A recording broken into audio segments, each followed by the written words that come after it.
Today, we're diving deep into the fascinating world of medieval maritime law to uncover the secrets of the prize court. This isn't your typical courtroom drama. This is a story of high-stakes legal battles on the high seas. So, what exactly was a prize court? Imagine you're a captain of a privateer ship in the 14th century. You're not a pirate, mind you.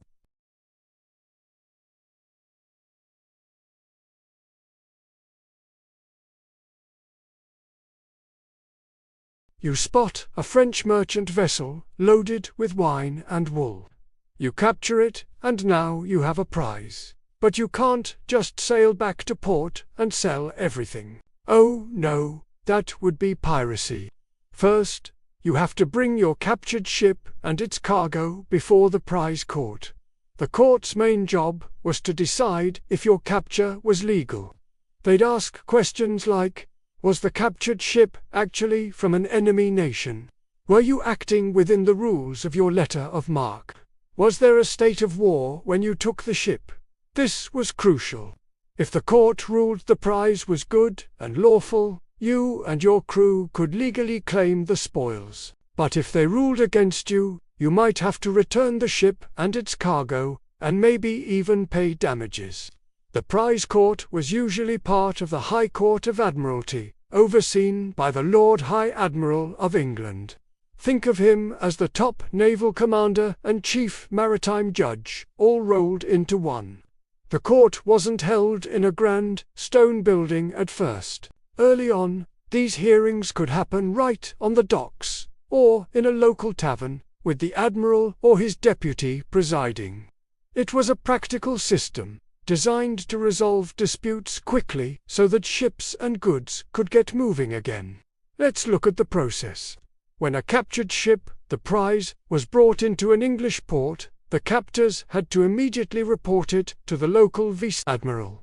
They would then submit a formal claim, known as a libel, to the court. This document would detail the capture, where it happened, who was involved, and what was taken. The captain and key crew members of the captured ship would be interrogated. Their testimony was vital. They'd be asked about their ship's nationality, its destination, and the nature of its cargo. One of the most important pieces of evidence was the ship's papers. The logbook, crew muster rolls, cargo manifests, and letters of passage could reveal the ship's true identity and purpose.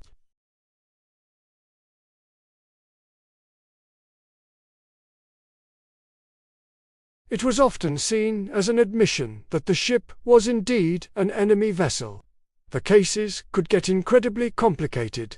What if a ship belonged to a neutral country, like Portugal, but was carrying goods for the enemy, France? This was a common problem. International law at the time was still evolving, and the concept of enemy goods on a neutral ship was a hot topic.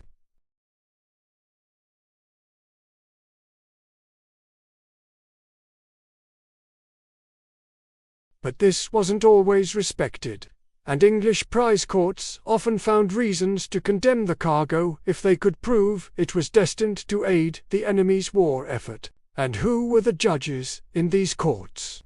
They weren't your average local magistrates. The judges of the High Court of Admiralty were often highly educated men, skilled in both civil law, which was based on Roman land, the growing body of international maritime customs, known as the law of the sea. They had to be sharp because fortunes were on the line. A single prize case could involve cargo worth more than a nobleman's entire estate. The rewards for a successful prize capture were immense. Typically, the value of the prize was split according to a prearranged agreement. A large portion, often half, went to the ship's owners who financed the privateering voyage.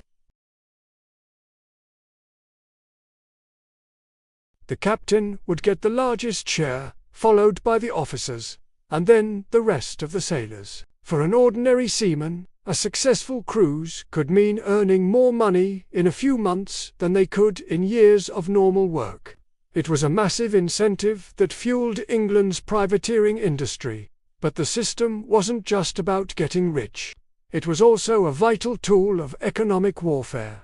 Every enemy merchant ship captured was a blow to the enemy's economy and their ability to wage war. By disrupting trade routes and seizing valuable resources, privateers acted as a sort of auxiliary navy, weakening the enemy without the state having to foot the entire bill for a massive fleet. The prize court was the legal engine that made this whole system work. Of course, the decisions of the English prize court were not always popular abroad. A neutral merchant from the Netherlands whose ship was condemned in London would be furious. These disputes could escalate into major diplomatic incidents. Ambassadors would protest, and sometimes it could lead to retaliatory seizures of English ships in foreign ports. The law of prize was a constant balancing act between exercising national power on the seas and maintaining peaceful relations with neutral countries. One fascinating aspect is the sheer variety of goods that passed through the court. We're talking barrels of Bordeaux wine, bales of Flemish cloth, casks of Spanish olive oil, iron from Sweden, and even exotic spices from the East that had made their way onto European ships. The court records give us an incredible snapshot of medieval trade and the flow of goods across the continent. When a prize was condemned, the goods were auctioned off, and you can imagine the excitement in the port town as these valuable and sometimes rare items became available. As time went on, from the late Middle Ages into the Tudor and Stuart periods, the prize court became more formalized. Permanent courts were established in London, and the procedures became more standardized. The principles hammered out in these medieval English courts would go on to influence maritime law across the globe for centuries. In fact, many of the core ideas, like the need for a judicial review of captures at sea, are still part of international law today. So, the next time you watch a movie about swashbuckling privateers, remember there was a whole legal world operating behind the scenes. The prize court of medieval England was where the rough justice of the sea met the cold, hard logic of the law.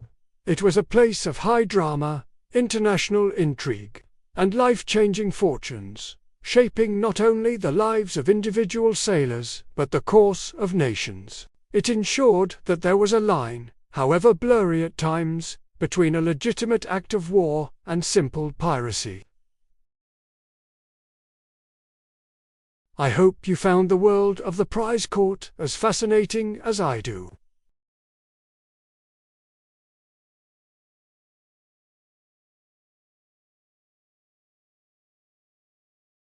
Let me know in the comments what piece of medieval history you'd like us to explore next. See you in the next video.